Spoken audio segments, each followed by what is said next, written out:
እሱ ግን ምንድን ያለው የኛ ያልሆነ ነገር የኛ ነው ለምን ትላላችሁ? መስቀል አደባባይ ኢድ አደባባይ ማለት መካ ላይ መዲና ላይ መስቀል አደባባይ ይሁን እንደማለት ነው ያለው። አልጠየቅነውም እኛ እንግዲህ ወላሂ አልጠየቅነውም።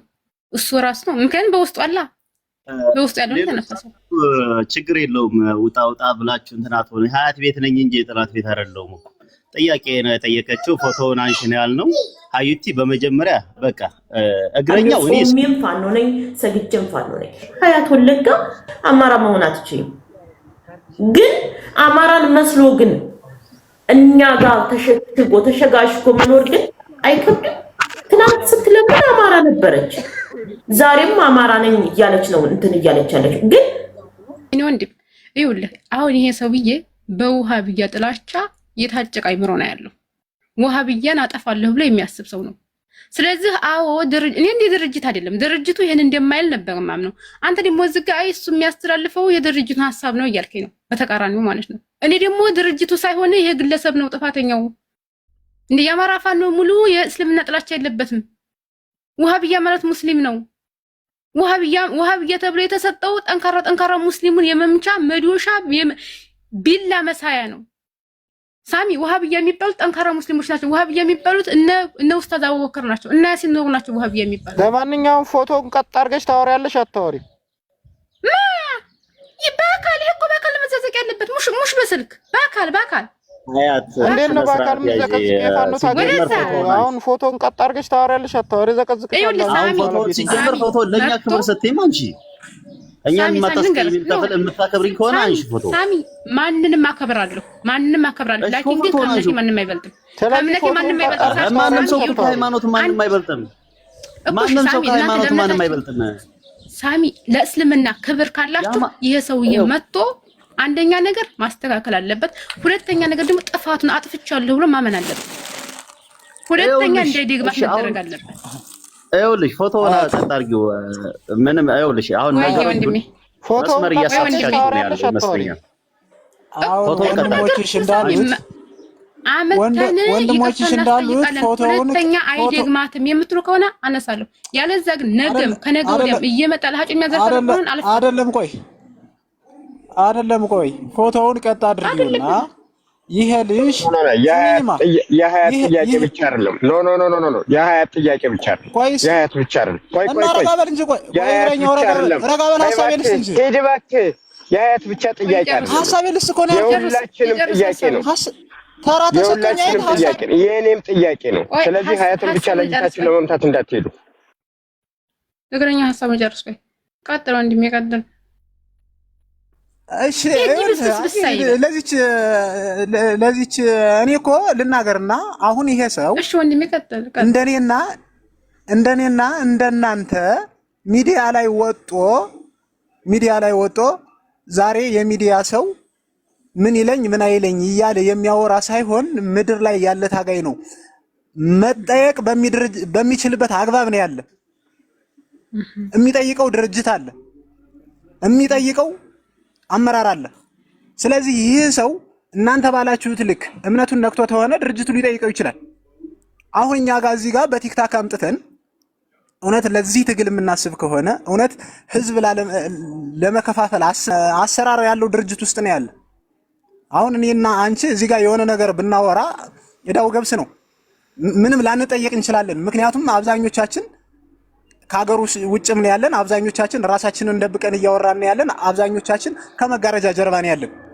ይህ ሰው ግን ከመጋረጃ ፊት ለፊት ሆኖ ራሱን ለጥይት አጋልጦ ሰጥቶ ራሱን ደግሞ የሚጠየቅበት ድርጅት ውስጥ ተቀምጦ እኛ እዚህ ጋር ሚዲያ ላይ አምጥተን መዘግዘግ ምናልባት ትግሉን ሊጎዳ ስለሚችል እሱ የሚጠየቅበት ድርጅት አለ።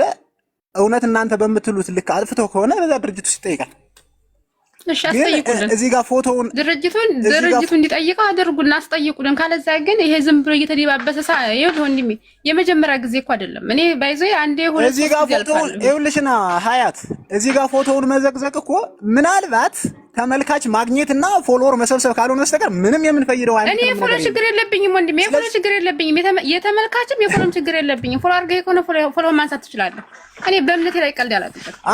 እኔ አላረኩሽም። የማደርገውን ሰው መርጬ ማቅ ካላደረግካ ውረድ። ቆይ እኔ ጥያቄ አለኝ።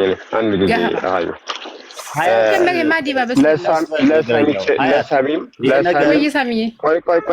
ወደ ሌላ ነገር እየወሰድሽው እንደሆነ መጀመሪያ ኃላፊነት እንድትወስጂ እንድታውቂ ይፈልጋል። ፎቶውን ቀና አድርጊው ነው ኃላፊነቱን ወስድ ያለው ይሄ ሰውዬ በድርጅት ካልተጠየቀ ማታስቀይሚ መነጋገር ካለብን እስልምና ያንቺ ሃይማኖት ብቻ አይደለም፣ የጋራችን የራሳችን ክርስትና የኔ ብቻ አይደለም፣ ያንቺና የኛ ሃይማኖት እንደመሆኑ መጠን ከፍ አድርጊውና ቅሬታ አለኝ ሳሚ ይሄን እያለ ነው ሀብታሙ እንዲስተካከል እፈልጋለሁ። ይሄን አያድርግ። አንድ ነገር ነው።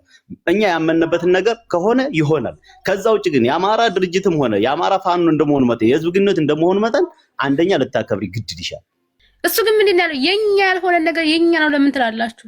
መስቀል አደባባይ ኢድ አደባባይ ማለት መካ ላይ መዲና ላይ መስቀል አደባባይ ይሁን እንደማለት ነው ያለው። አልጠየቅነውም እኛ እንግዲህ ወላሂ አልጠየቅነውም። እሱ ራስ ነው ምክንያቱም በውስጡ አላ በውስጡ ያለው ተነፈሰው ችግር የለውም። ውጣ ብላችሁ እንትና አትሆኑ። ሀያት ቤት ነኝ እንጂ የጥላት ቤት አይደለሁም እኮ። ጥያቄ ነው የጠየቀችው። ፎቶውን አንሺ ነው ያልነው። ሀዩቲ በመጀመሪያ በቃ እግረኛው እኔ ሰሞኑን በጣም ተበላሽታል። በጣም ማለት ነው። እኔ ምን እያሰራህ ምን እያሰብክ እንደሆነ ለአማራን ህዝብ ጭራሽ ወደ መቀመቅ ማስገባት የፈለክ ይመስል እንደዚህ እንደ ዝንጀሮ እንደመሰለው የእስልምና እምነት ተከታይ ነኝ ብሎ ለኢራን ጠበቃ እንደቆመ ሰውዬ በጣም አትናገር። ሳሚ መለጠፍ ትችላለህ፣ እንደፈለክ ለጥፍ። አትሳደብ። እንደፈለክ መለጠፍ ትችላለህ። እኔ አማራ ነኝ። ተማንም ጋር ተነካከኝ አልፈልግም። ሰለሱ ያገባናል። እኛ ሰለ እንደፈለክ መለጠፍ ትችላለህ። ማንም አያገባኝ። እኔም አያገባኝም፣ ግን ተነካከኝ አልፈልግም። ስለዚህ ምን ለማለት ፈልገህ ነው? ሳወራ ሰምተሃል? ስለሱ ግን አይነካከኝ። ቆይ እስኪ አንቺ ሀያት ምንድን አንቺ ግን የወለጋ መጨፍጨፍ የማታስቢ ሆነሽ ነው እንደገና ጠላት ጋር አጀንዳ ይዘሽ እንደዚህ የምታረጊው? ችጋራ አንተ ስለወለጋ መጨፍጨፍ ለጀረዛ ከፍታ አባይ አላህና አቤት አሁን አወራ። አሁን የወለጋ እኮ ሙስሊሙ ነው የሚጨፈጨፈው እኮ ወለጋ። ታራ አንተ ሰውዬ እንደሷ አትበል። ሙስሊም የሚጨፈጨፍ ያለው ወለጋ ላይ የሚጨፈጨፈው ማነው? ሙስሊም ያዝኛው ስነ ስርዓት ያዝ። ይሄን ታወራው ታዲያ ፈልገው ነው ይሄን አጀንዳ ያመጣው። ፈልገውና ይሁን ሳሚ አይደለም ራስህ ነህ ባካለከለከለ። ቆይ ሳሚ ዝም በል። ማነው ወለጋ ላይ ነው የሚጨፈጨፈው? ወራጅ ወለጋ ሙስሊሞች የሚጨፈጨፉ ይላል እንዴ? የፈንታው መሐቢስ ፍቅር አወጣለሁ ብሎ ነው አሁንም እንደዚህ የምትችላለው? ስለ ስርዓት ምን አገባህ አንተ? ስለ ፈንታው መሐቢ ምን አገባህ? ስለ ፈንታው መሐቢ ምን አገባህ? ስለ ፈንታው መሐቢ ምን አገባህ? ናውሬ ጾሜም ፋኖ ነኝ፣ ሰግጄም ፋኖ ነኝ። ግን መታችሁ ሙስሊም ክርስቲያንን እዛ ጋ ክርስቲያኖችን ትገሉና ሙስሊሞች ገድሏል። እህቷ ሳትድረቂ አንድ ነገር ነው ልበልልሽ። ጦርነቱ ሲጀመር የሃይማኖት አይደለም የህልውና ነው። እነሱ እርስ በርስኛን ለማፋጀት ነው እንጂ ጦርነቱ በትክክል የህልውና ነው። ለምን በእያንዳንዱ ቤተክርስቲያን የሞተው የአማራ ልጆች ናቸው። ማየት ትችላላችሁ። ሃይማኖተኛ አማራ ብቻ ነው። አማራ ብቻ አይደለም ሃይማኖተኛ፣ ሁሉም ብሔር ብሔረሰብ ሃይማኖት አለው። ጦርነቱን በሃይማኖት ስር ለመወሸቅ ነው። በአሪስም የተገደሉት በተለያየ በጎንደርም በምንም የተገደሉት ሙስሊምም ክርስቲያኖች አማራዎች ናቸው። ይህንን አስረግጬ ልላቸዋለሁ። ስለዚህ አማራ ብቻ አይደለም ሃይማኖት ያለው፣ ብሔር ብሔረሰብ ሃይማኖት አለው። እህትየዋ አትድረቂ፣ ይታወቃል። ትግሉ ጦርነቱ የህልውና ነው። አማራን ለማጥፋት ነው የተነሳው።